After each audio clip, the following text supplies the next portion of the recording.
Hi, everyone. Welcome. We're going to give it a couple minutes to let folks come. And what I would love to do as kind of a pre-welcome before I give the official welcome is go ahead and type in the chat one thing you would love to do for yourself either today or this week that's going to be nourishing. I'm giving you full permission in this moment to nourish yourselves. And I would love to see that by way of introduction.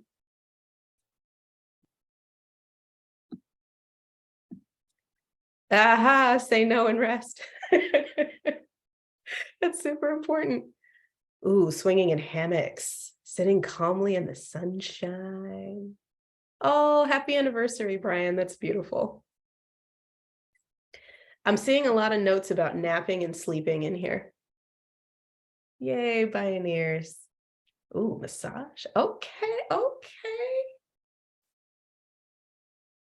Burrito. Transplant some chard, hands in the dirt.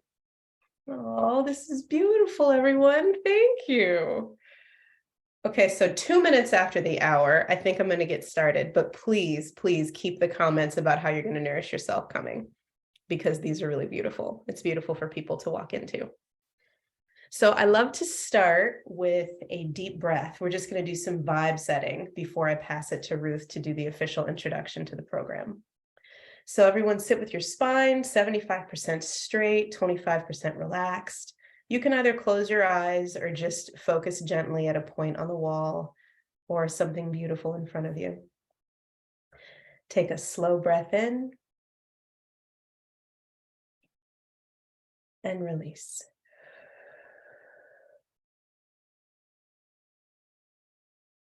Take another slow breath in.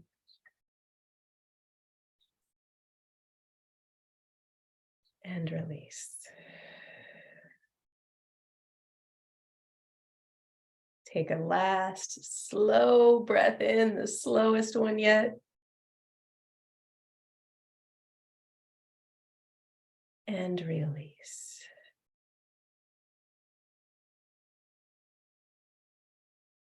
Thank you for joining me with a little vibes before we get into the business of today. Ruth, I'm going to pass it to you. Thank you, Nikki.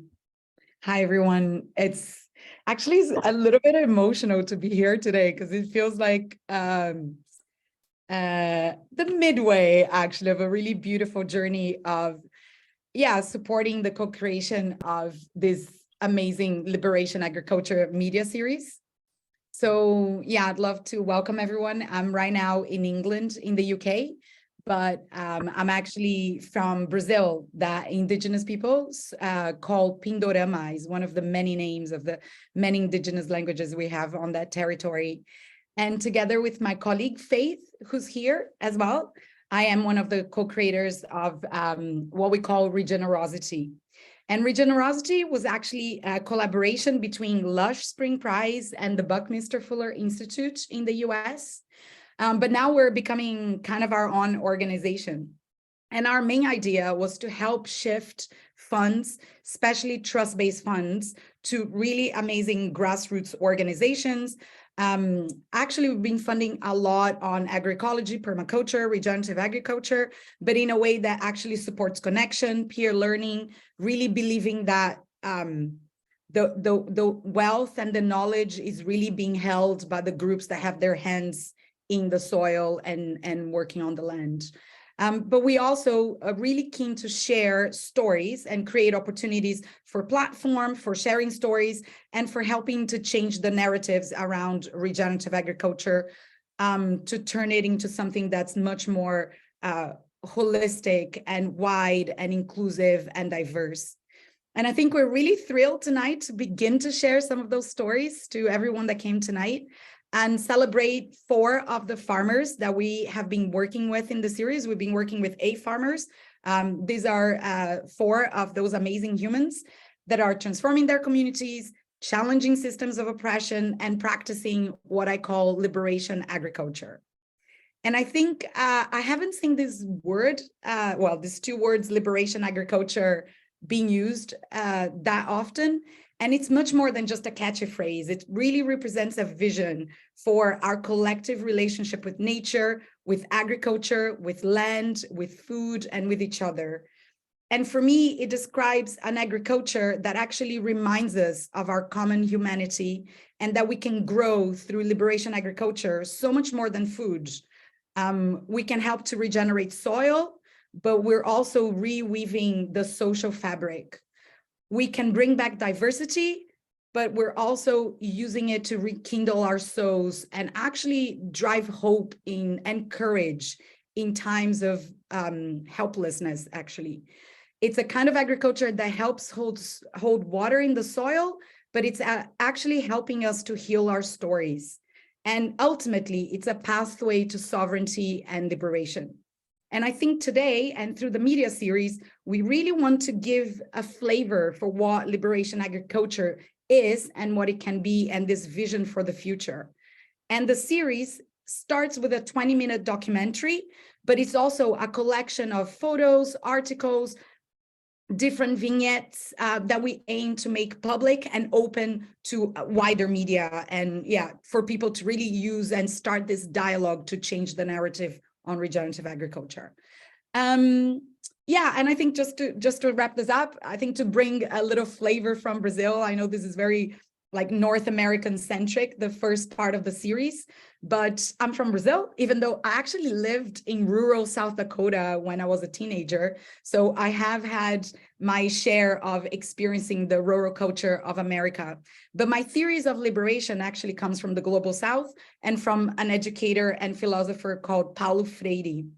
And he has a quote that I have quoted this quote so many times in my life. It's from a book called The Pedagogy of the Oppressed.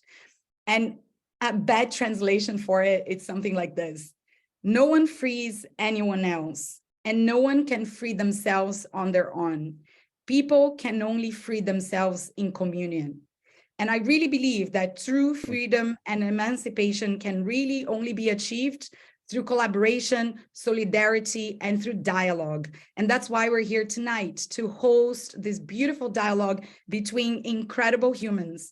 And we couldn't have done any of this without the farmers that are inspiring us every day and that are doing the work of liberation agriculture. And today we're here to honor them. So thank you very much for coming. And Nikki, I'll hand it over to you.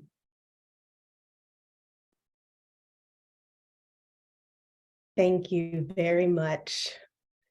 I just want to name out loud that the Paulo Freire is a very, very deep beloved of mine in terms of pedagogy of the oppressed, and all of my, it all came flooding back. So Ruth, thank you so much for that.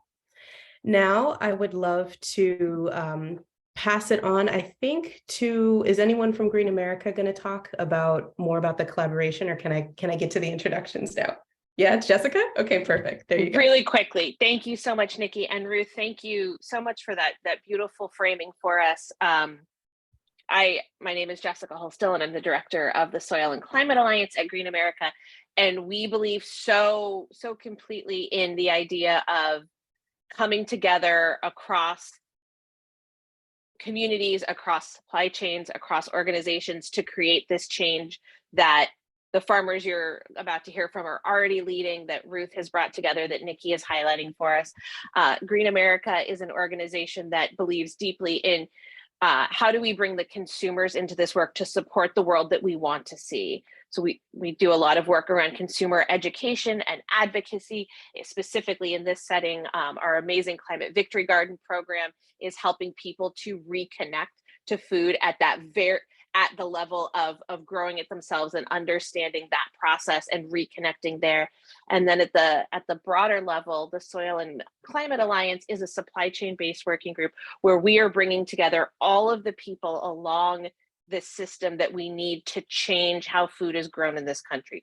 Our goal is to take all 960 million agricultural acres in the United States. We'll be expanding globally soon, but get them all on the pathway to regenerative agriculture, prioritizing soil health, water quality, biodiversity above and below ground, climate benefits, as well as the people and the communities that make agriculture happen in this country, committed to not only seeing our farmers, farm workers, and rural communities survive, but also thrive, and do that in a way that is nourishing for them and their families, as well as for all of us who then turn around and buy the products that they're putting into the market.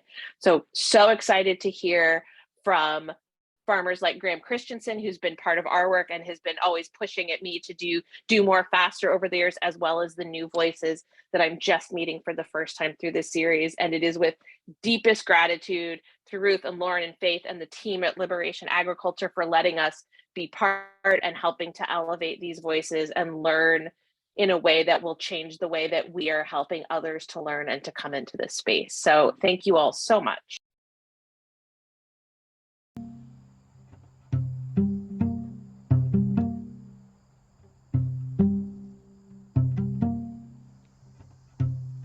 This project is about growing food, but this project is much more than just food. This is about growing community. It's about growing humanity.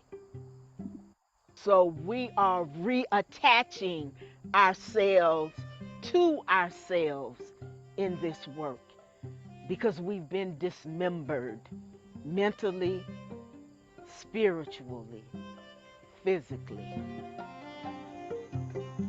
You know, a friend of mine says that you only get correct answers if you ask correct questions.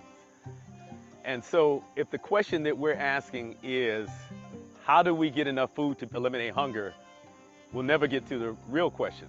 The real question is, why do we have poverty? Why do we have hunger? Why do we have great disparities in income and access to resources in American society?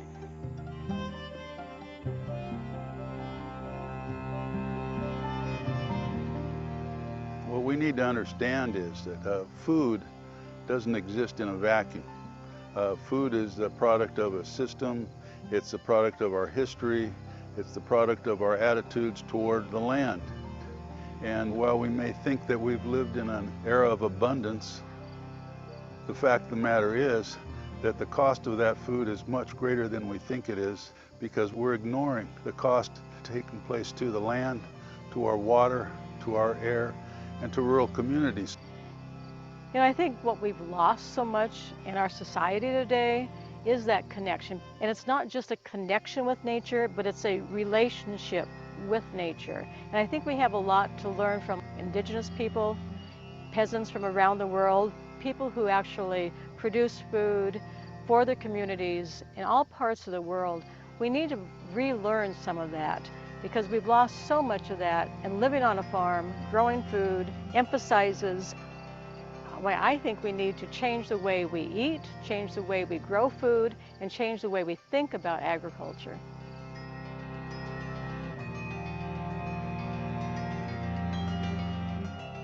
We looked at regenerative agriculture as the solution, but we did understand that we hadn't done a good job of listening to others.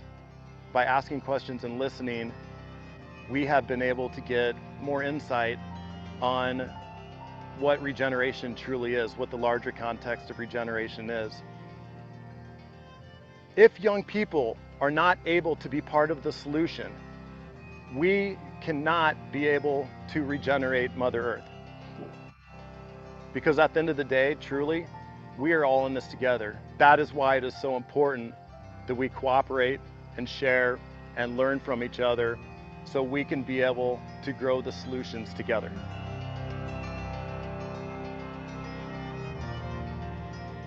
We've always been told that if you take care of the buffalo and the land, and they'll take care of us.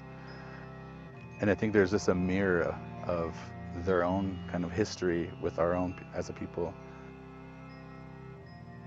I think just being able to see more and more buffalo grow each year, it just really gives me hope for my own people in terms of our language and our culture. I think everyone has a part to play in our food system, and big or small. I think we all have that part to play in bringing about this vision that we have. And I'm really excited to see where we are in the next generation or two.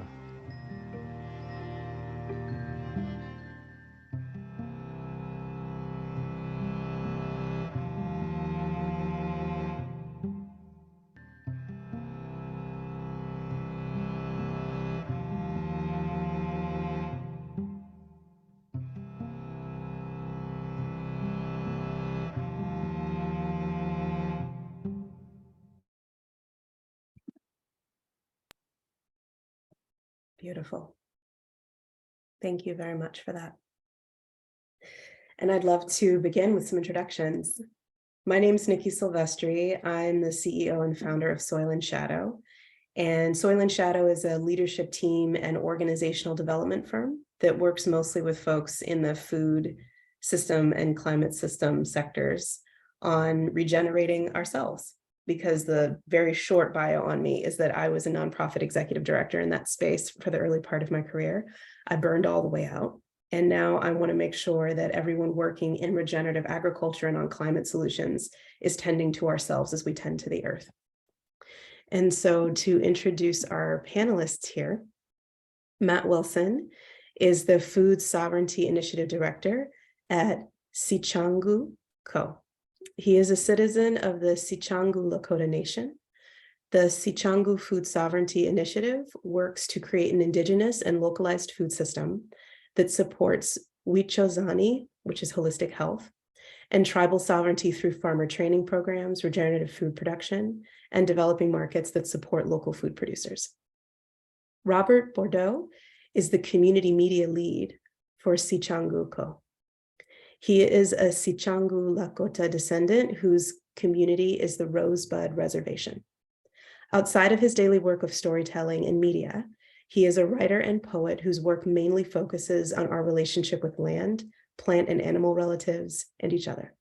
His passions lie in language, culture, and land reclamation for the Siĉaњġu Lakota Oyate. I believe that's how you pronounce that. Patti Naylor farms with her husband George in Iowa, growing organic corn, soybeans, oats, hay, and cider apples, plus a few medicinal herbs.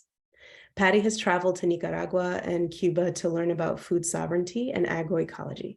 She is a board member of Family Farm Defenders and Pesticide Action Network, and a member of National Family Farm Coalition, U.S. Food Sovereignty Alliance, and La Via Campesina. She currently serves as the focal point for the North American subregion of the Civil Society and Indigenous Peoples Mechanism for Relations with the United Nations Committee on World Food Security. Hi, Patty, if you could turn your camera on, I can add you to the panel. How about that? We want you on the panel, Patty. Graham Christensen of Christensen Farms and GC Resolve and Regenerate Nebraska. He's from Oakland Northeast, and he has long believed that the farmer would have a critical role in reversing climate change with alternative energy and regenerative agriculture. This belief led to a career dealing with environmental issues and green infrastructure development. He also keeps it close to home and has been active in his family's farm in Northeast Nebraska his entire life, continuing a family tradition that first started in 1867. For fun, he likes to play basketball, listen to a wide array of amazing music, cook and eat local foods, and adventure to new places. Shakara Tyler is a returning generation farmer, educator, and organizer who engages in Black agrarianism, agroecology, food sovereignty, and environmental justice as commitments of abolition and decolonialization. She obtained her PhD at Michigan State University in community sustainability and works with Black farming communities in Michigan and the Mid-Atlantic. So I would love to begin. Our first question here is, how can regeneration embody liberation? And I would love to, as appropriate, add that tag about liberation meeting adversity as well. I feel like we encountered a little bit of that. And so if that wants to be woven into your response as well, I would love to hear it. And I will start with Robert. Oh, also, by the way, you have 2 minutes each. I'm going to be looking at a timer. I'll give you a 30-second warning. And for all of y'all in the audience, the panelists already heard this, but the way that I gently tell people that their time is up is I start singing, like in the Academy Awards. So I have some Michael Jackson on deck. I have some Prince on deck. I have some Stevie Wonder on deck. I have some Seal and some Sting if we want to get really crazy. So I'll have my timer and I'll give you a 30-second warning.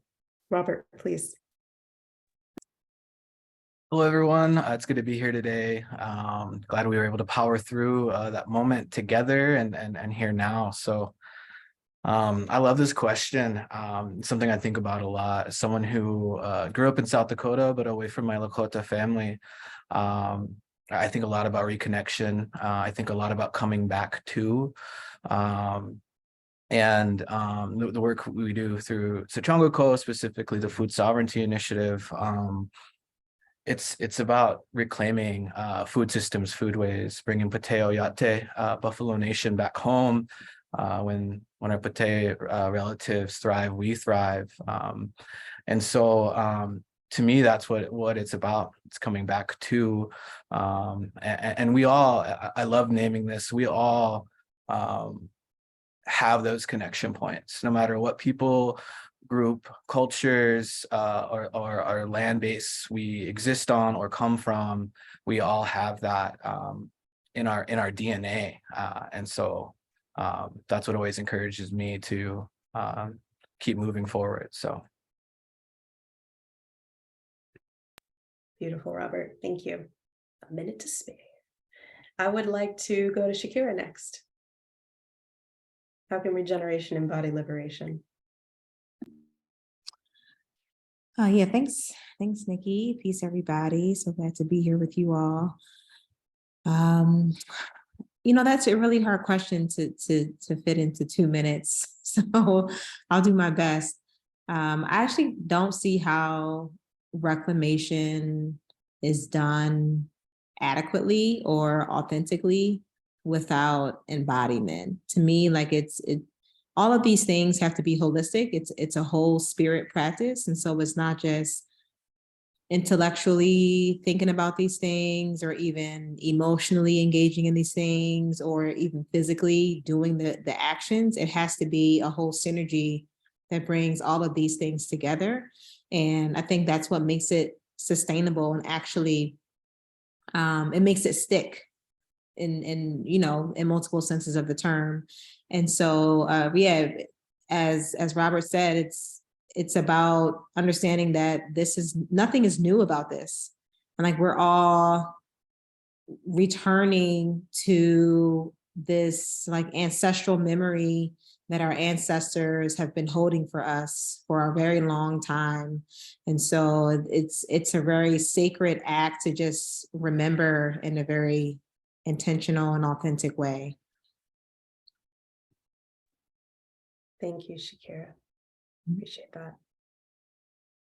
Graham, what about you? Hello, everybody. Well, regeneration may start with the soil, but to me, it encompasses so much more. Regeneration is, yes, about that soil, but it's also about regenerating our communities.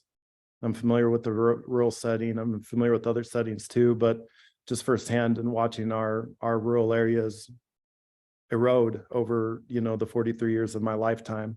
But it's also about regenerating ourselves as we come up on this journey together.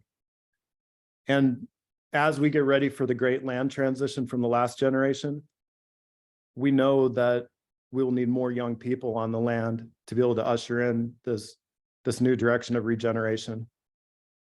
And given the changing demographics in places like Nebraska, the future of rural areas and this regenerative movement, it will look different. But that's not a bad thing.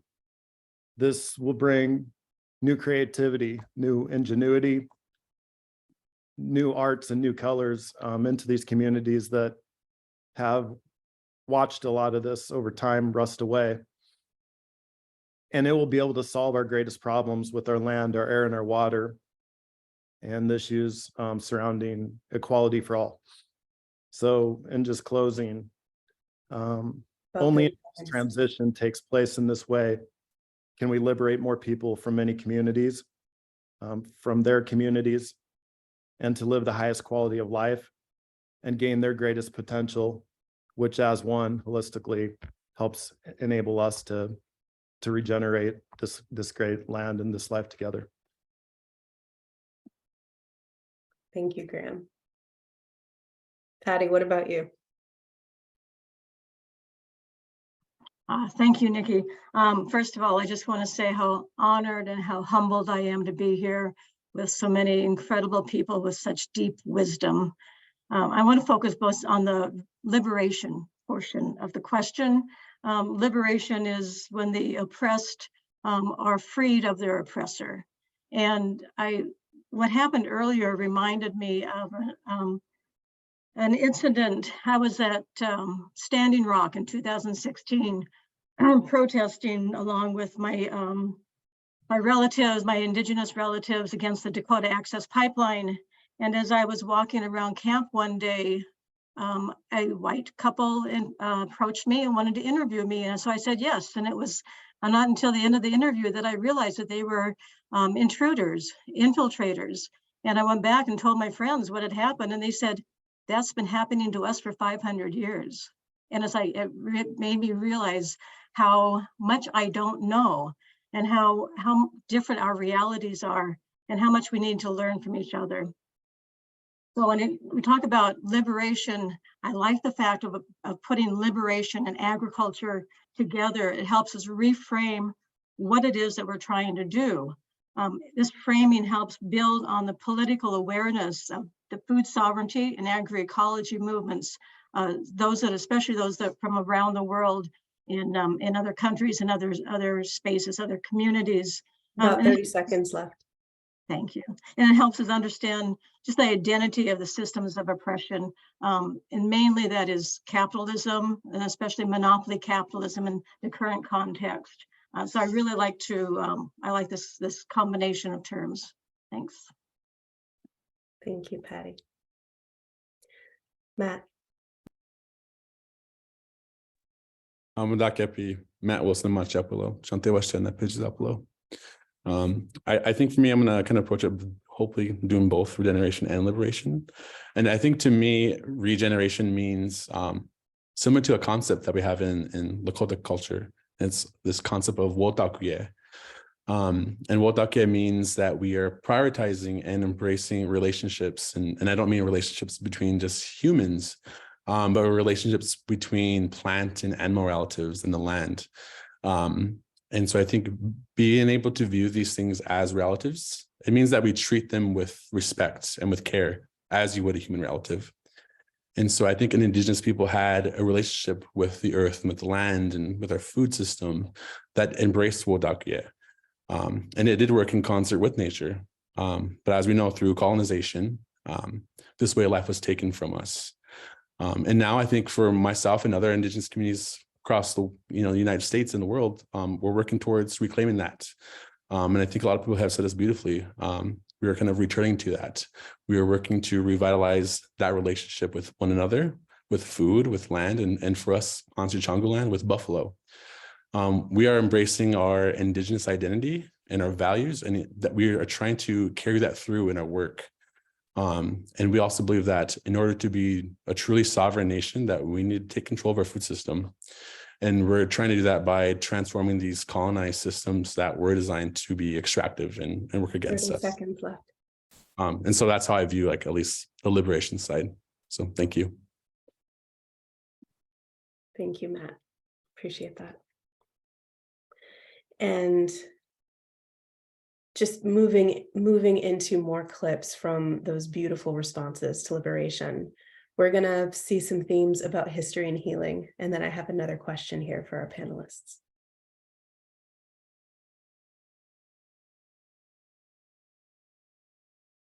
Physically. All too often, our first introduction to our relationship to agriculture is always from a lens of oppression. It's either our enslavement or sharecropping or tenant farming. Although our ancestors were enslaved, which is a condition, our ancestors were not slaves, which denotes an identity. When Europeans came to Africa, they didn't come to Africa stealing slaves. They came to Africa and they stole African men, women, and children. and our children learn that one of the reasons was not because we were ignorant, but because of our brilliance of agriculture.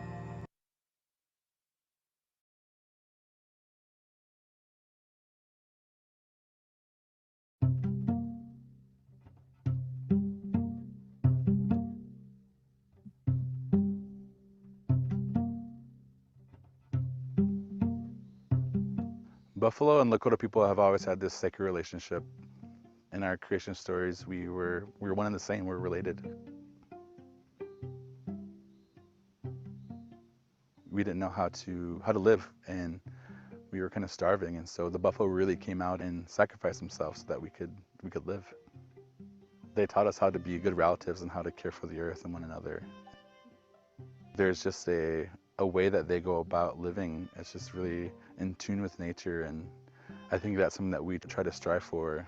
I've always been told that if you take care of the buffalo and the land, they'll take care of us. And so not only are they a keystone species for the prairie, but they're a really big part of our culture as well. And I think there's just a mirror of their own kind of history with our own as a people.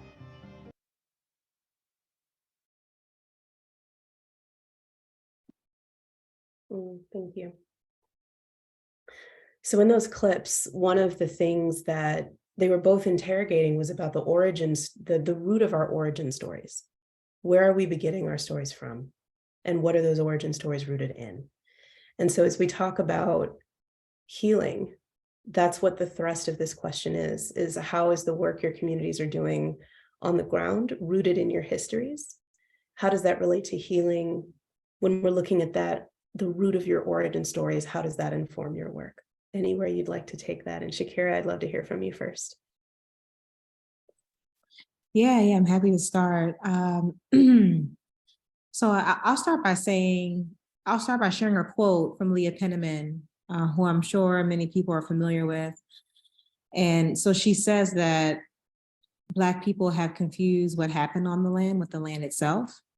And a huge part of healing ourselves from this colonial history that severed our spiritual relationship, physical relationship, emotional, psychological relationship with the land means discerning between how we got here through these oppressive means, and also what it was like before then, right? And so, as Mama Hanifa said in the video, there's a lot of richness around Black people's history and land that existed in pre-colonial times that we really need to reclaim and remember in really intentional ways. And that's a huge part of our liberation, because food is such an essential part of our being.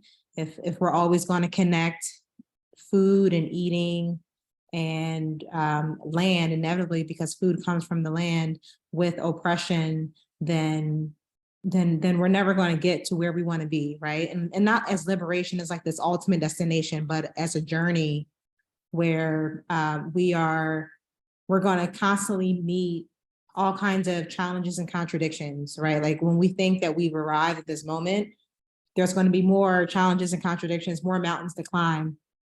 And and so I'll end with the Adinkra symbol that is like the epitome of reclamation within Black or African diasporic culture, Sankofa. And so the symbol is a swan that is walking towards the front with its head turned at the back with the egg in its mouth. And basically the translation is to go back and fetch it. There is no such thing as healing, liberation, justice, equity, whatever you want to call it, without a very keen sense of knowing where you came from, like through your own people's sense of knowing, and not this colonial revisionist history, and how that historical piece of information is going to dictate where you're going in the future and also in the present. You know what I mean? Like it's a cycle. The past, present, and future is a cyclical relationship and not a linear one within our cosmologies. And so we have to really capture that history in an authentic and accurate way if we're really going to move forward in a grounded and healing way in the future. Hear that. Thank you. Matt, what about you? I think for me, I think of how our communities operated. And for mine on Rosebud, we've always done things as one. We never made decisions, as individuals. It's always rather collective. And we've also had the thinking of the next generations in mind and how we made those decisions. So that's what we're doing on Rosebud. We have what we call our 7-gen vision, and 7-gen isn't a Siċaњġu, concept. It's a concept that's shared amongst other indigenous people and cultures around the world. But for us, 7-gen requires us to think of how the impacts of our decisions have on the next 7 generations. And so we try to ground our work within our values, as well as really involving the input of our community. And that's how the food system initiative, our food sovereignty initiative, started. It was our community wanted to build a more healthier relationship with food and to be able to have more local and healthy foods. And I think for us too, we had this diet that was really biodiverse, and then all of a sudden we had sugar, flour, oil. These foods had contributed to bad health, and so we're trying to also view food as medicine again, to address some of the food related illnesses caused by colonized diets. Same thing with our Buffalo project as well. Our community wanted to have that desire to have a revitalized relationship with the Pate Ogate. And so ever since we had buffalo back on our homelands, we've been able to see the economic and ecological impacts, but also the cultural impacts as well. We've been able to have buffalo field harvests where we've invited youth to come down. And for me, growing up, I never had buffalo in part of my own diet. And so to be able to have buffalo in our the next generation's diet again, and to be able to have buffalo related ceremonies again, I think for us that's really really beautiful and uplifting. And so I think that is kind of where this work is so rooted in place in our culture and in our people. Thank you for that, Shakara and Matt. And the rest of y'all, I'm going to get to you with some other questions, but we're going to see a few more clips. And the next theme that we're going to be talking about is listening. And you heard that in their responses, right? We're listening to the past, we're listening to our bodies, we're listening to the land. And we're going to dig a little bit deeper on that concept.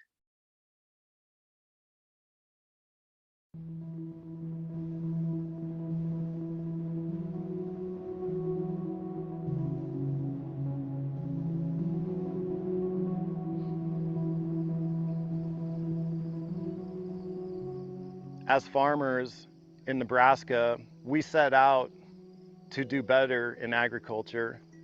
And so we looked at regenerative agriculture as the solution, but we did understand that we hadn't done a good job of listening to others. By asking questions and listening, we have been able to get more insight on what regeneration truly is, what the larger context of regeneration is.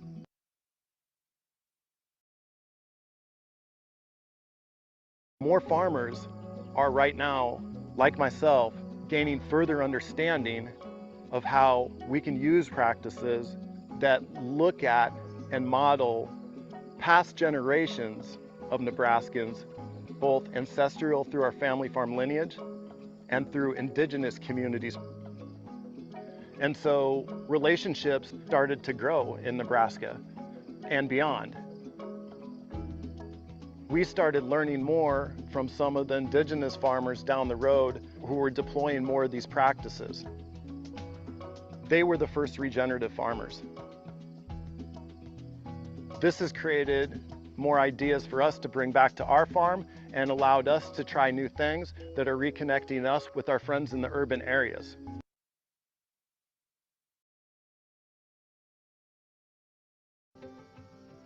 I think it's a difficult path for white settler colonial descendants to actually learn from indigenous people the way to live on this land in a way that doesn't destroy the land and doesn't destroy culture and society is already known, and it's known by indigenous people here in the United States, Canada, and around the world.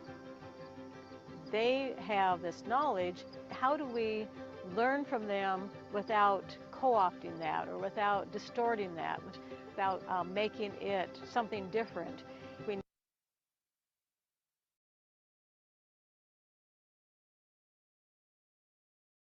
Hey, y'all.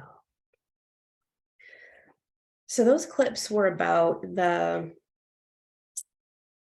looking at who we're listening to, looking at how we're listening. And there is a question about, as we seek to nourish our communities and cultivate relationships with people around the world, knowing that diversity in agriculture and in ecology is vital. And the more diverse a system, the more resilient and healthy it is. To have diversity of relationships, we need to be able to listen very deeply. And I'm curious about your perspectives on what does that deep listening entail? How do you do that to make sure that you're cultivating the diversity of thought required for the types of relationships we want and need to flourish? And what do those relationships look like? And we're going to start with you, Patti. Great. Thanks, Nikki. Yes, it's actually a great question too. Who do we listen? Whose voices do we need to hear, and who needs to be listening? I think the ordinary people, individuals who are producing food in ecological ways, wherever they are, have something to say, because they're doing that in direct challenge to the corporate model of agriculture and producing food. I think here, one of the things we talked about earlier was the monoculture of thought. And that's pretty much what we see here in Iowa. We have miles and miles of only corn and soybeans. And those corn and soybeans are used to feed livestock, which are confined indoors. And it's the corporations who benefit from that. And so people here quite often say, well, that's just the way it is. Like, that's the natural occurrence, but that's what needs to be challenged. It's only natural because that's where, that's the system, the political and economic system that we have, and that's what needs to change. And then when we talk about, when I studied agroecology, we talk about popular education, and that's when we do listen to the people on the ground, share farmer to farmer, peasant to peasant, what's happening and why it's happening. And that's where I think the voices that have lived this really need to be heard, and the voices of history also. I just think about here what we need when we want to change something. What we need to know is the history of where we got, how we got here. So we often talk about how we want to change things, but I think when we look at how farmers are paid, it's a big issue. Parity is what my husband and I talk a lot about, and it's something that's been in the news. We've been talking about that more and more because the only way we can actually make the changes that we really want is to address the root causes, and that's where we need to go, I think. So, thanks. Thank you, Patti. Root causes, right there. Graham, what about you? Every community's voice deserves to be heard, and we must not forget those voices whose shoulders we stand upon that came before us. They're important too.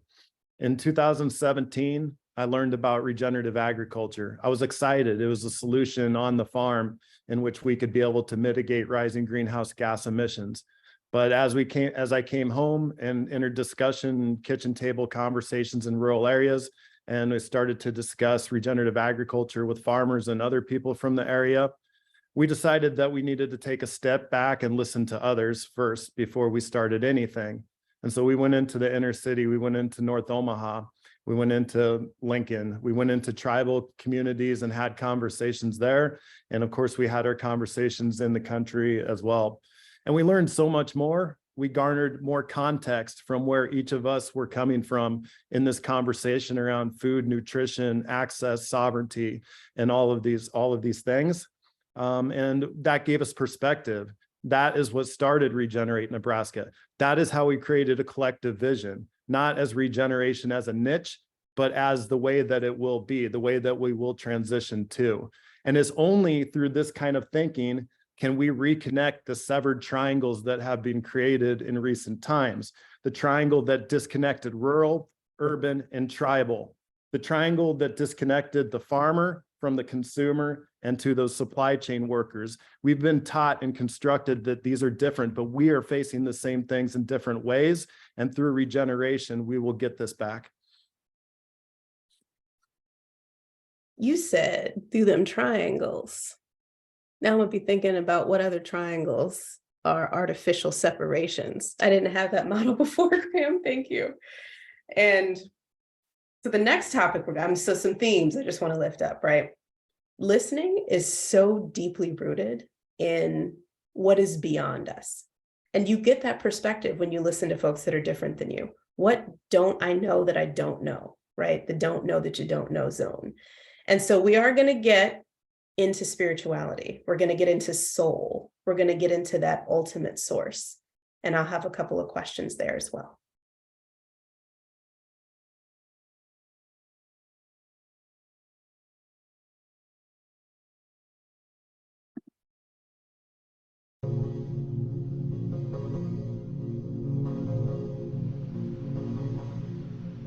Connection with land,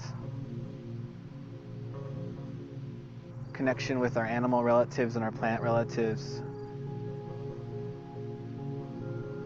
It's really just about being a good relative and learning what that means.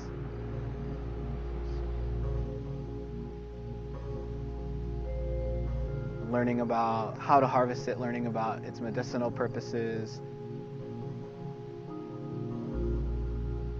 You know, both having that physical and spiritual connection with it. And really it's just about being a good relative and like what comes with that. Not just reconnect, but to protect the water that feeds them. Protect the land that they grow from and that they share space on.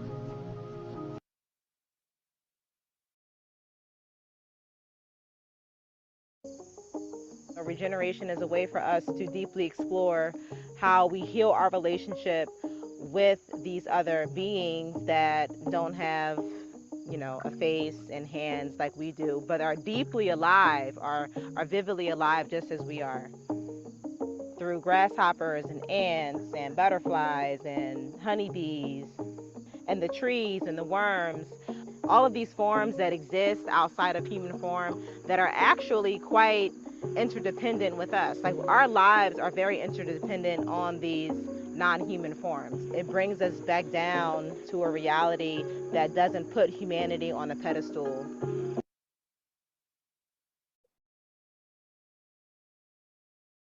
The reality that doesn't put humanity on a pedestal. Woo! Okay, so this question is about how would values of spirit and soul change our culture's relationship to agriculture if they were made more explicit?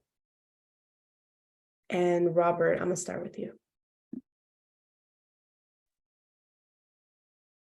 Yeah, I think of this often, and I think it comes back to wodakuye, and thinking about the interconnectedness that we've been separated from. Even in conservation and regenerative spaces, there's sometimes a hegemony of thought, Western thought separates us from nature. Nature wasn't a concept that existed in Lakota thought because we were just one with it. But it goes deeper than that too. Something a word I use a lot is our existence, our cultures, our languages. And when concepts like wodakuye, they can be ornamental. They're not these things that are, once again, separate. They're together. So it brings us to this place of action. These things, these concepts are not ornamental. They're, to me, tools of action that lead us to, you know, a bit of a objective understanding of what it means to be in good relationship to one another and to all relatives. And I think it's important to come back to that, because I think our society a lot of times makes things a bit more ornamental, when in reality they should drive us to understand deeper, not just spirituality, but understand the histories, understand the numbers, trillions extracted from Lakota tribes, the removal of the buffalo, the taking of the Hisapa. So millions need to go back into these communities to work towards good relationship again as well, because that's the systems we exist under in these days. So. All right, so Shakira, before I get to you, I just want to emphasize, we started talking about spirituality. Notice that Robert was talking about the millions of dollars, because spirit is about being in good relationship, and to be in good relationship, you have to honor your relationships, which is concrete and tangible. It ain't just about prayers. Just wanted to, emphasize that real quick. All right, go ahead. For sure. Yeah, that's a great segue into my response, Nikki. When I think of spirituality, again, I think of spirit, like, and we're all these interconnecting spirits that are all highly interdependent, you know what I mean? Although white supremacy and racial capitalism has socialized to be otherwise, or has brainwashed us into thinking that we're otherwise. And so, it's spirituality is such an important part of the work, because I think it gets to the core of why we're really doing this. Like, are we doing this to make money? Are we doing this because it's fun? Are we doing this? For me, spirit is about feeling. And I have to quote one of my favorite Black queer feminists, Audre Lorde. She says, "I feel, therefore I can be free." And I know what freedom feels like in my body when I'm in the soil, and when I'm communing with people on the soil, and we're actively building community that is honoring our ancestors and our creator within our cosmologies, and just really paying homage to where we came from and where we're going just through land work. Like, to me, that is all spirituality. It's the highest form of worship for me. And when I'm actively working with the bees and the praying mantises, and tracking the cycles of the moon, and working with the various shadows in the sun, I feel the closest possible to, like, the creator, to, like, this ethereal presence that none of us can really feel or touch in a very, like, material way, but we know that it's there, right? And so, again, to me, it's about the feeling and the radical empathy that we're able to employ when we immerse ourselves and surrender to that feeling. I feel like y'all are always ending on these beautiful quotes. How we feel when we surrender to the infinite, which is a beautiful segue into our next topic, which is about visioning. Where are we going? How do we set an intention and lay that prayer so that the container can carry us forward into it?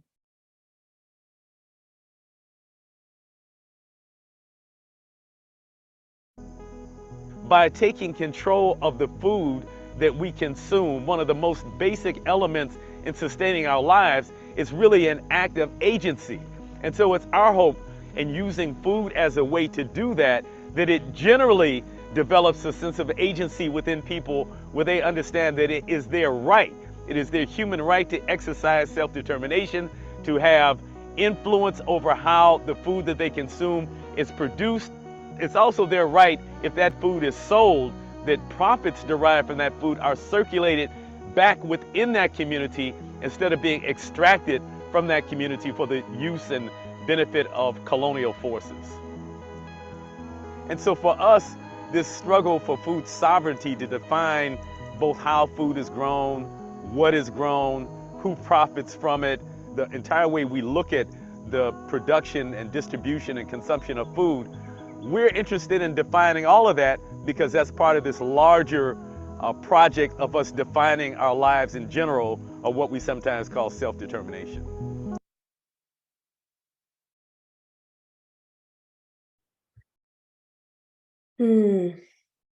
Defining ourselves.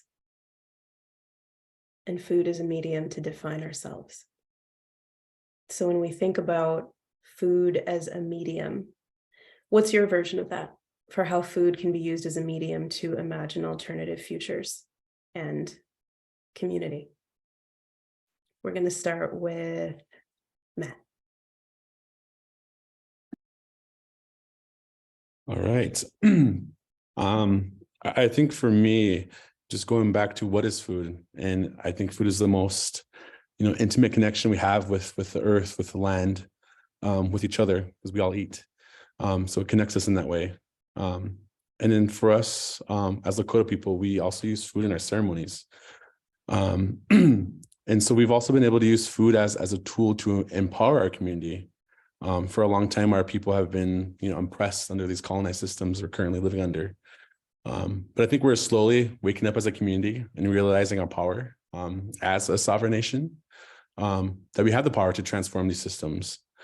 And I think for us, that's starting with food, and it's always been starting with food. And I think for us, unlike most, or not most, but some indigenous peoples, farming, it wasn't part of our, culture. And farming is relatively new to Siċaњġu people. And so we are kind of learning that system and applying our values and how we manage our relationship with the land and into how we produce the food. And I don't think I would stop with there at food production. I would also say it goes beyond that. And I think Graham had said it earlier that we are also revitalizing the relationship with ourselves and with community. And so I think we are just slowly seeing what works and what doesn't, and really embracing our culture and our values into how we'd make our solutions. Thank you, Matt. Patti, what about you? Great, thank you. There's so many incredible examples of how we can envision transforming our food system. But I do want to emphasize that it is, we have a globalized food system. It is something that needs to be addressed internationally as well. I'm looking at the big picture. I like the idea of agency, and that's what food sovereignty is all about. But I want to fight to ensure that every person on earth can experience food sovereignty. And that's why I go to the United Nations and try to do what I can there, connecting with other people in civil society and indigenous peoples, including some incredibly powerful youth who have so much to say. There's fisher folk, pastoralists, peasants, as well as indigenous people. And I also, of course, connect with people in La Via Campesina. And we need to look at this in a sense of the international agreements that need to be recognized. That is, trade is a huge thing. Some countries are forced to take in trade items that they don't really need. They'd rather produce their own food, but they become dependent. Then there's war, conflict, political sanctions. People are displaced. There's so many things in this world that are keeping people from realizing food sovereignty and actually having some agency over the food choices that they have. So I think it's important to look at these bigger picture, the free market neoliberal idea that anything goes, growth without limits on an earth that has limits. We need to address those sort of things. So I think all of these examples of how we can envision a new way of living and a new way of growing our food are so important, and connecting them through projects like this are really, really important so that we can kind of build a movement and make the changes that really would make a difference in this world. Thanks. Thank you, Patti. Shakara, what about you? Yeah, I agree with everything that everyone else has said thus far. And I'll add quickly, food is our most intimate and powerful connection to each other, to our cultures, to the earth, inevitably, because everyone eats, right? Like there's no such thing as being a living being on this planet without eating, like it's just for basic nourishment. And how we produce, process, and consume food has a larger impact on our well-being than any other activity that there is. And so food has to be at the core of whatever liberation or alternative system that we enact or dream up. And within the Black food sovereignty movement, we always highlight how food has been a very diabolical source of our oppression. Like our oppressors have used food very strategically against us. And at the same time, it's also one of our most powerful tools of resistance. And so it's like treading this very thin line simultaneously between using something that has been strategized against us, but has always been something very, very culturally rooted for us, because that's who we are, right, as a people. And so the more we take back our power through our food, I think the more we, as Mama Hanifa says, reattach ourselves to ourselves. And yeah, I don't see how that could happen without food at the center of that.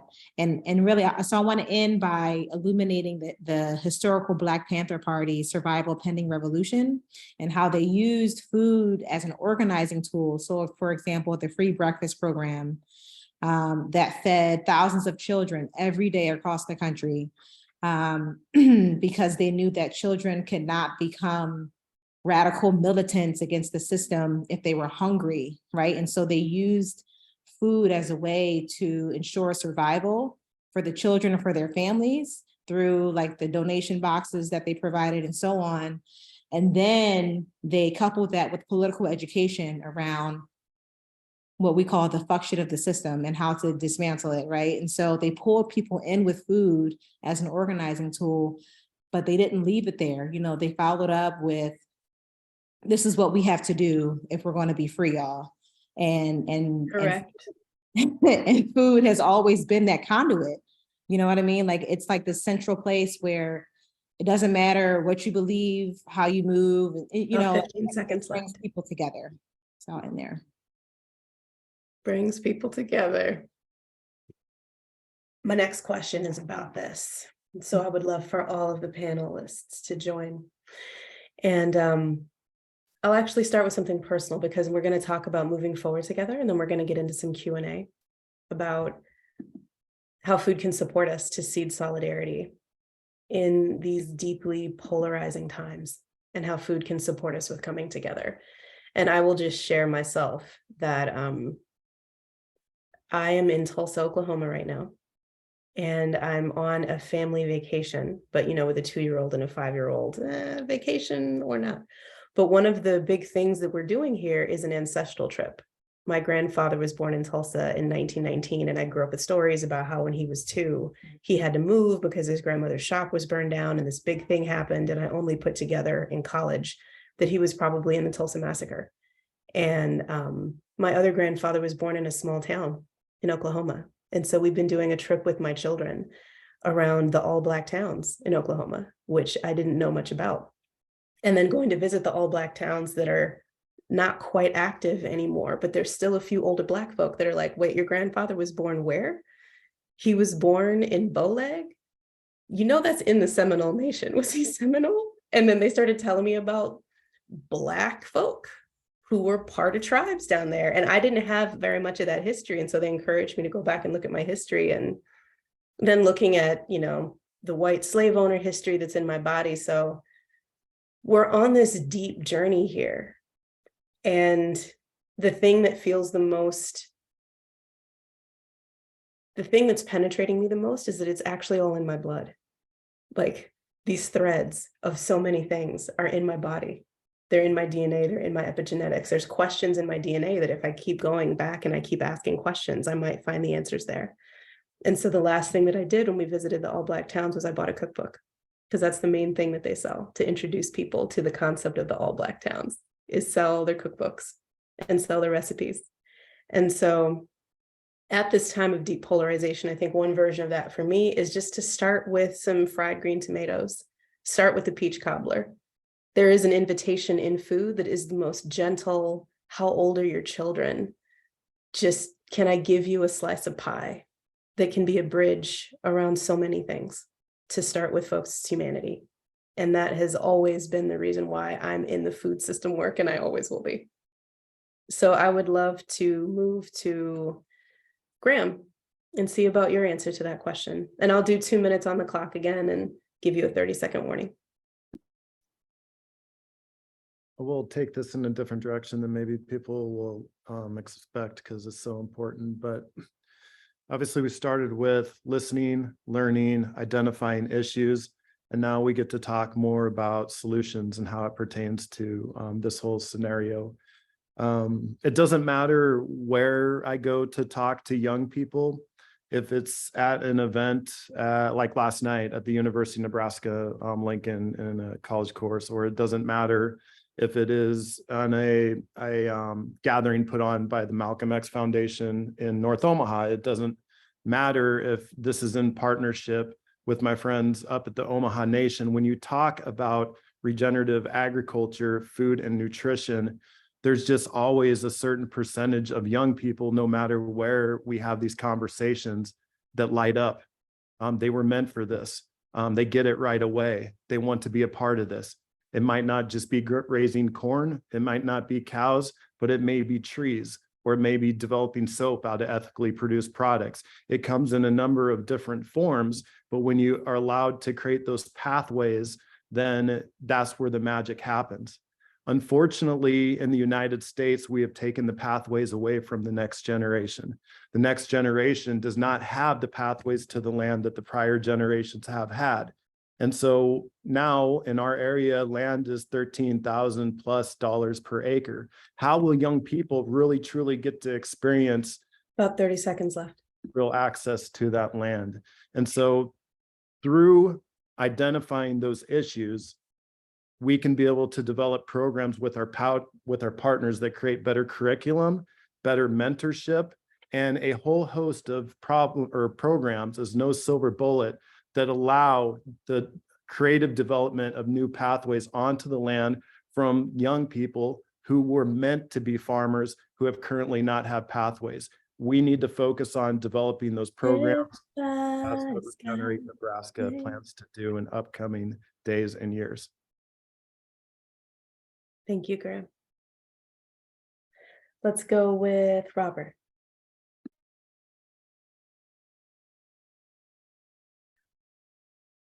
Yeah, I appreciate this question, and it's so important. And I think just seeing who's in this room right now, I think really tells the story of that importance and the different perspectives. And I'm going to touch a bit on, I think, collaboration.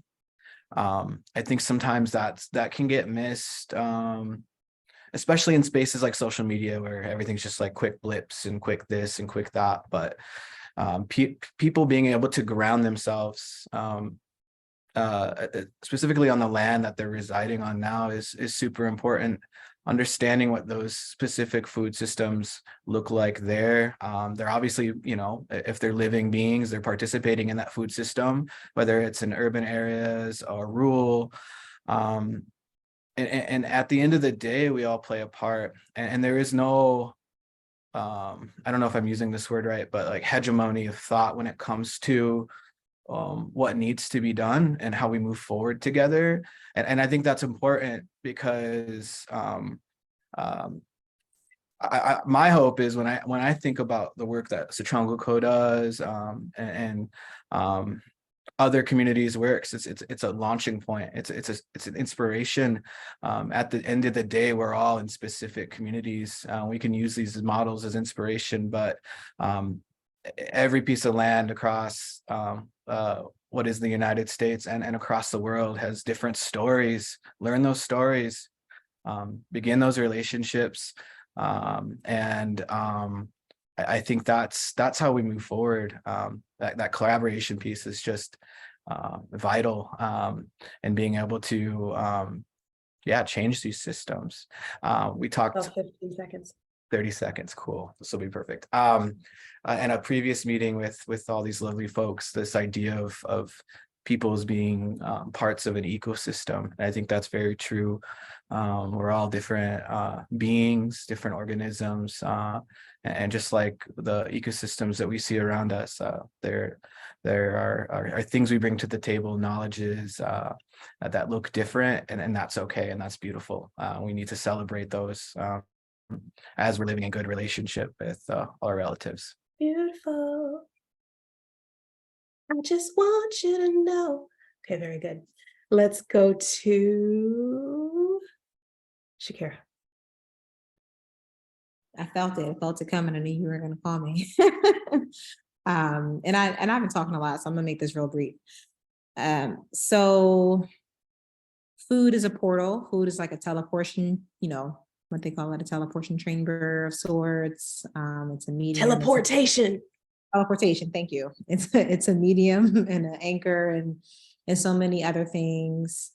And I think so. When I think about it seeding solidarity, I think about the enormous possibilities of using food for dialectical coalition building and renewing cultural kinships, especially between Black and Indigenous peoples that have been severed very strategically through colonialism for centuries. And it is imperative that we remember why that happened, and we, work to heal our relationships, so that the red land and the Black labor that made white gold is no longer the formula that we're operating under, if you know what I mean.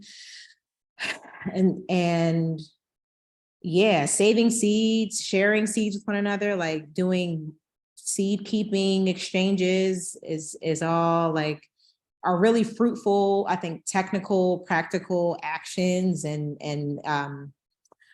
mediums that we could take to really not just make it like theoretical, like this theoretical activity that we talk about, but a really tangible process where seed keeping and cooking with one another and residing on land with one another is the medium that we're pushing forward towards transformation. Thank you. Thank you. Matt. Yeah, I think I'm gonna piggyback off Robert a little bit. I think one of the ways that Lakota people have traditionally passed down knowledge, history, and values was through storytelling. And I think we're slowly moving back to that way of knowledge sharing, but not only just within our own community, but I think globally as well. And I also just want to point out, like, the work on Rosebud and our solutions is very place-based, but it's also very grounded in our community and in our values and our relationships. And so, Buffalo might not make sense for other parts of the world, but also that same solution came out from, community input, came out from values and concepts. And I think that in that sense, it is relevant still. But then I also think that our stories are often unheard or ignored. So kind of going in the same sense of collaboration, I think it's important to continue sharing our stories and learn from one another. And I think Graham has it earlier, there's no one size fits all, there's no one silver bullet solution. So I think it's important we all continue to learn from another and prioritize relationship building and amplifying each other's voices. Thank you, Matt. Patti, take us home. Great, thanks. Yes, I spent about 2 hours this morning planting seeds, real seeds, that is, tomatoes, peppers, herbs, that sort of thing. I grow them indoors before I can plant them outdoors here in Iowa. But I think it's important to think about who owns seeds and who should own seeds, who should decide what we eat. We've got supermarkets that's filled with 50,000 different products, and most people eat. That's where most people eat. And we have policies that emphasize cheap food. So I think we really need to think about how we really transform our food system for everybody. And that means we can't just tweak our food system. I realized just the other day, we were talking about the Farm Bill, and which is, of course, coming up in Congress. And I realized that the revolution will not be funded by the USDA. We need to work on the ground, making our movement strong and as much as strong as we possibly can, and then we can make some change. And I guess that I'll leave it there. Thanks. Thank you. I'll take that one with me too. The revolution will not be funded by the USDA. Oh, I gotta remind myself of that. Some of my philanthropist friends as well. So we are now ready for the Q&A, and you are so welcome to put anything in the chat that you would like to hear from our speakers. And I just want to say a note of appreciation as well. I know I like to chat when I'm watching something, and so appreciate your grace with having the chat be closed for our collective safety here. And I'm curious about if any of you, while we're waiting for questions from the audience, have questions for each other that you would like to ask.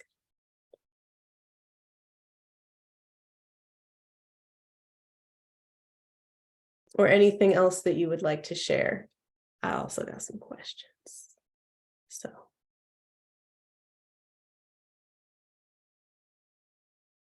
All right, I'm gonna jump in. No, Graham, you took yourself off mute.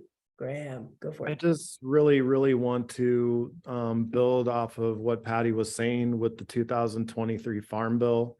This massive package, touches everybody's lives in some way, but has also been constructed in a way that it's taken away abilities farmers to have flexibility to fit into the solution roles, and it doesn't have the proper representation. It needs to have the kind of diverse perspective that gives you the best route forward. And so now, not going to get into that at this time unless there's questions pertaining to that, but this is the time to be engaging for the 2023 Farm Bill. And so we need to be sharing with each other, collaborating with each other to make sure there's pieces that can be tweaked at this time so we can take another step in 5 more years when the next one comes up. Woo, about action. And I just want to do a little bit of weaving there too. One of the things that feels important to kind of lift up from what everyone was saying today is that so many of these movements are about that beautiful weaving between the interconnectedness of all beings and soul and spirit and depth, and the tangible, concrete nuances around what it means to be in good relationship, what it means to be in relationship and integrity. It requires action, it requires resources, it requires an understanding of boundaries. It includes an understanding of what to do when agreements change, how to change commitments, how to keep changed agreements, how to change agreements when it's time to, how to raise that one needs to change agreement, just all of those things. The ability to relate is actually, it's one of those things that's simple but not easy. And so I just want to say, I want to do a plug, like this is what my firm does and focuses on, because relating is about skills. We need skills to relate. So I just, for everyone, invest in your skills when it comes to relating. That's one request I would have. Oh, we have a question about land back. So how do y'all feel about that? What's your relationship to it? How do you engage it, if at all? There was a question from the audience about land back. And if you hear my babies in the background, they're like, what's mommy doing? We on vacation. And so 1 or 2 of them might walk in and you'll meet them. I can start with this one, and others can fill in the context of what I miss. But that is somewhat dealing with the point I was getting to. We are in the beginning, even a little bit further than that, of a massive intergenerational transition of land. But because of the price of land, that there's the people that are going to be able to have that land are going to be investors, most of them removed, which starts to create the scenario of this subjectude that Patti has been talking about over and over again. And we're well on our way to that. So there's ways that we can start picking at this. One of them is to be able to look at the Farm Bill and have a voluntary land conservancy that ushers in an intergenerational land transition. And I'm just going to leave that very general right now, but there's details that we could talk about that.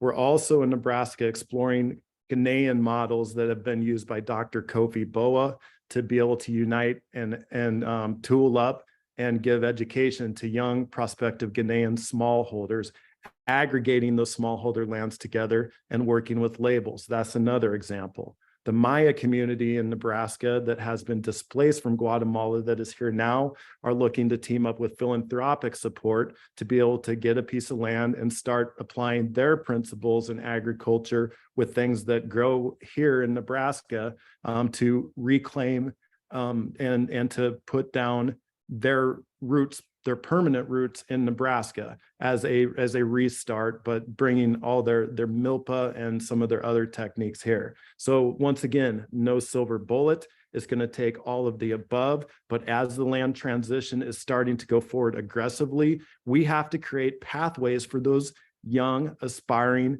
and future prospective regenerative farmers that will come from many different communities. So let's start developing programs that allow land accessibility in perpetuity for people from all different areas of our country that can be part of that solution. It has to happen, or we have a national security issue that is looming on us that will be the next generation will have to deal with more investment that's out of state, out of area, and many times is multinational, which creates big time problems. You said it. And I know if anybody else wants to speak to this question, you can, but what I'm going to do here, we need about 5 minutes at the end to close. So I'm going to ask a couple questions at the same time, and this will also act as your closing statements. So you can use that as your closing statement, and I'll give y'all a minute and a half each this time because time. So there's this question about, until the revolution, farmers need cash to survive. Do you think it's possible to redesign federal parity to enable enough family scale farms, Black, white, and Indigenous to survive? It's a deep, deep question. So talk about cash and survival and just the realities of what it is to be a land worker and what you need to actually live in an inflation-soaked economy in the United States. And then a call to action. I had a call to action around learn the skills to be in relationship well. What would your call to action be for everyone? Minute and a half on the clock, and I will start with Matt. Dang, okay. Yeah, solve it all, Matt. Go for it. Minute and a half, go. I would just say learning, seeing who and what organizations and communities are doing, this kind of work, in your areas. Learn how you can connect with them and support them. I think a lot of times that doesn't have to be monetary support. I think for us on Rosebud, like support can mean getting us connected, getting our foot in the door on certain groups or conversations or funders. A lot of times we're having to work in our own small communities, and it's hard to be able to fundraise at the same time. And I know for me, that was one of the biggest challenges, is being able to keep our work sustainable. And unfortunately, we have to do that with a lot of grant writing. So I would just say, yeah, continue and see who's doing this work in your own area, in your own backyard. Thank you, Matt. Appreciate that. Patty, what about you? I think a lot of times we encourage young people to get into farming, to really follow their dream and do what they really want to do, get their hands in the soil and have livestock, the animals that they love. But so many times I feel like we're pushing them over a cliff, because if they can't survive, their dreams are gone. And if they can't we really have, even though we live in a capitalist society, and we have to have that reality. We do have to make some money. We're not capitalists when we're on our farms. It's we remember who we're fighting against. So what we really need is we need a parity system. The first person who asked that question in the chat is a friend of mine who also works with me in the Disparity to Parity project. And this would mean that farmers would actually get paid what they deserve from whoever buys their product. And of course, that means most often that's the corporations who are buying our products. And we need to be able to have proper prices, parity prices to the farmers, whoever they are. And then supply management is important. We need food reserves. There's a whole host of programs like this that would really encourage a real transformation of our food system and allow young people, 15 seconds. Young people and anybody who really wants to grow food. And I think that's an important aspect too. Thanks. Whew, Patty came with the actual policies. All right, we are going to go to Robert. I'm going to speak from a personal place, not an organizational place on this one. A number of years ago, I decided I'm over supporting and getting involved in movement, I've been calling it slow as molasses movement. There's these incremental progress, things that a lot of times get centered, things get watered down, especially on a federal level. And people are dying while we're waiting for these systems to catch up with us. So circling back to community level, and I'll echo what Patty said, that's where it's at. You know, when we use the word revolution, that's where it's happening. It's not happening on our phones or on Instagram. And it's not happening on a federal level fast enough. Those spaces are important to keep our finger on the pulse, that it is the system we live under. I'm involved in federal relations conversations for Siċaњġu Co. So I don't want to write that off as non-important, but I think it comes back to our communities. And I'll echo what Matt said. You need to get to know what's going on around you in the food system that you're currently in, and start there. So yeah, I appreciate you all today and sharing space, and just an honor to be with all the panelists today. Thank you very much, Robert. Let's go with Shakira. I know, I got it. Okay, so two things really quickly. Relationships are currency. We have to build relationships with one another locally, state level, regionally, nationally, internationally, especially. I think that's what makes solidarity less empty. And because as we say, when the shit goes down, you need to know who has the seeds, who has the water, who's good at canning. Like, we need those relationships already intact. We can't wait until it goes down, like a tragedy happens, and then you want to begin to build relationships. That's highly ineffective. And so, yes, relationships are currency. That's how we make freedom less elusive. And if freedom is truly interrelational and mutual, then relationships need to be built on all levels.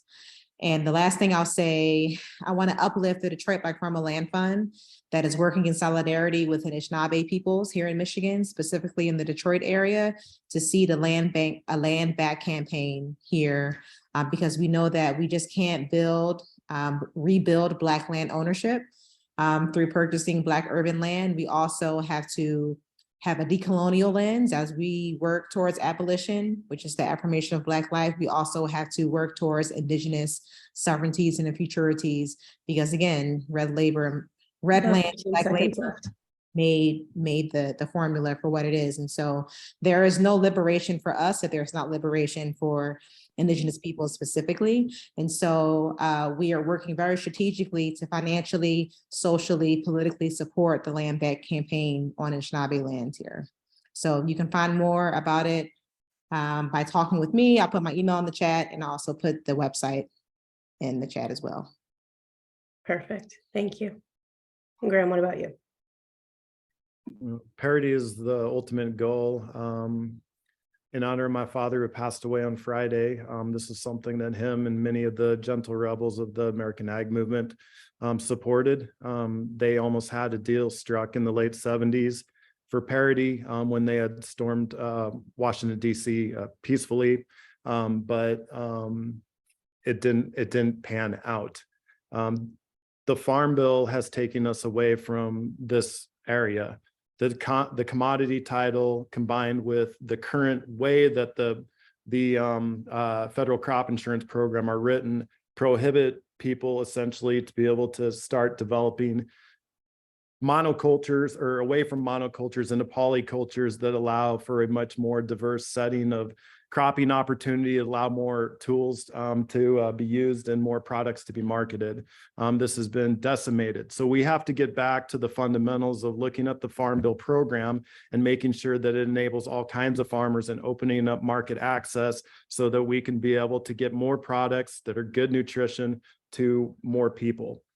Furthermore, there's enough money out there to make 15 seconds fairly for everybody. And as we transition, there's enough money out there to make this work fairly for everybody. Let's just leave it at that and let's get to work and try to work together to make sure that we have this sorted out so it works for everybody. Snap, snap, snap, and snap, snap, snap. Sorry for your loss, Graham. Thank you for sharing that with us. Thank you all panelists, for your depth, for your candor, for sharing yourselves with us. Appreciate that. And thank you to our hosts. I'm going to pass it back to them to close this out. Wow. This was incredible and powerful and deep. And yeah, I really like the focus on collaboration and solidarity and relationship. And I think today it was also really interesting to witness the journey and how kind of we had that representation of the current culture and the current paradigm still trying to silence like the voices of liberation. And for me, that was very metaphorical of what happened.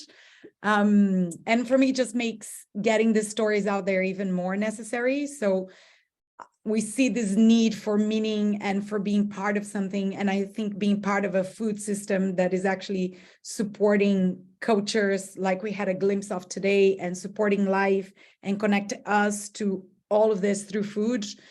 For me, it's paramount. It's a big priority at the moment. So we're super excited about getting those films and stories out there in the world for many more people to see. We organized this media series in 3 parts, and we have completed all the filming and the editing for part 1, which represents about like half of the communities that we want to see on this project, and you heard from them today. And then we're also really close to completing the funding for phase 2, so we can start filming for phase 2 soon. Some of our kind funders were here tonight, so thank you. And now we would love to raise the remaining funds so we can really focus on editing and especially a really effective distribution of liberation agriculture. And I think for that, we count on our networks, both to collectively help us to widen the narrative on agriculture, to show that another world is possible, because we know that this is so important at the moment. And we hope that 23 hours. What you saw today, I have my own woman telling me when I need to say something. And and then we also need about $70,000 to do the last phase of editing and distribution. And it would be amazing if you could make a gift towards this collective project and collective undertaking. So please get in touch by email. Faith will put the email on the chat, or you can use the link in the chat. And also, if you want to help spread the movies and have contacts in the media, I was receiving messages about potential conferences where we should be, presenting the series and the films at. So please reach out to us. We know that it's only together and through collaboration that we can really spread the wisdom of all of these amazing people practicing liberation agriculture. So thank you so much for tonight, and please keep in touch. Let's stay in this amazing, deep, spiritual, rejuvenating, regenerating conversation. Yeah, for life. Thank you. And Jessica. Yeah, thank you so much, Ruth. And thank you so much to our farmers who joined us to share these stories and to help us all come together in the spirit of community and transition and building the future that we want. Through the work at Green America, we've got so many programs. If you're feeling the need to do something to really feed your soul after this conversation, please take a look at Climate Victory Gardens. Many of you, I'm sure, are already Climate Victory gardeners, and we've got some great tools there, both to celebrate your amazing work and help you highlight that really important work that you're doing to build our hyper local food communities. And if you are interested in helping to build this bigger, broader system that's supporting what our farmers are already doing, on their farms, please reach out to me at the Soil and Climate Alliance. We would love to bring you into our system change work, knowing that the experts are already out there, literally in the field with really cute babies, Nikki, doing this hard work. And we want to make sure that as they're developing their skills, their practices, their farms, we have the rest of the system there to meet and support them in terms of what Graham and what Patti and others were talking about to ensure the success and the thriving of everyone involved in this community. Thank you so much for your kindness and your gentleness with us as we took care of our problem earlier. Keep doing amazing work. And if you ever need anything, please reach out to us, because through our networks, we will find you what you need to thrive in your space. So thank you, everyone. Have a lovely rest of your day wherever you might be.